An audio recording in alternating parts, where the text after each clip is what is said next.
ধরো আজকে পরীক্ষা ভালো হলো না।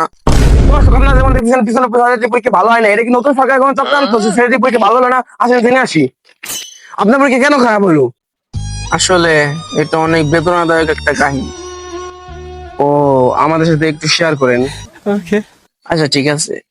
আমি যখন পরীক্ষা দিতেছিলাম, আহা, আমার চোখটা ডান দিকে গেল এবং দেখলাম খুবই সুন্দরী রূপবতী এবং কাজল কালো চোখের একটা মেয়ে। আহা, কি যে সুন্দর তার চোখের চাহনি। ও, আমি মেয়েটার দিকে এক দৃষ্টিতে তাকিয়েছিলাম, তখন সেও হঠাৎ করে আমার দিকে তাকালো। ও, তখন মেয়েটা আমার দিক তাকিয়ে বলল, কাকে দেখো? আমি তখন কি বলছিলাম জানো?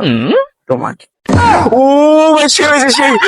তোমাকে ভাই, মেয়েটা আমার দিকে আস্তে আস্তে এগিয়ে এলো।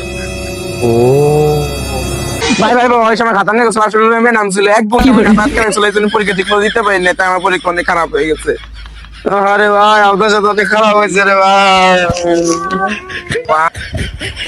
আশা করি আপনারা এসে ধ্বংসলীলা দেখে মজা পাইছেন। চলেন আরেকটা সাথে ধ্বংসলীলা দেখে আসি।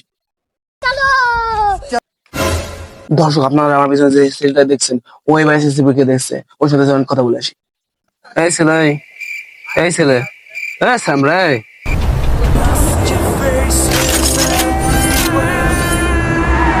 ভাই ভাই, আপনার এসএসসি পরীক্ষা কেমন হলো?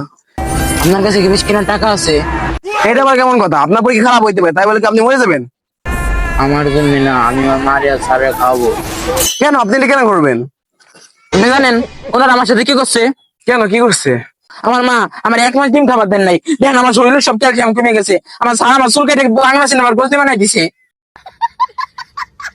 আরে ভাই, খালি কি তাই, আমি মারা স্যারের কথা শুনে 20 মাস পর্যন্ত দাঁত মাইজে পরিবারটি পরীক্ষা দেবার গেছি। এই পরিবারটি দেখেন ম্যাডাম আমার সারা পরীক্ষা আমার পাশে দাঁড়াইছিল, আমি একটা অক্ষর লেখা পারিনি, খালি দাগ টানছি। আরে ভাই, আশা করি ধ্বংসলীলা দেখে আপনারা অনেক বেশি মজা পাইছেন। আরো বেশি ধ্বংসলীলা দেখতে চ্যানেলকে সাবস্ক্রাইব করুন।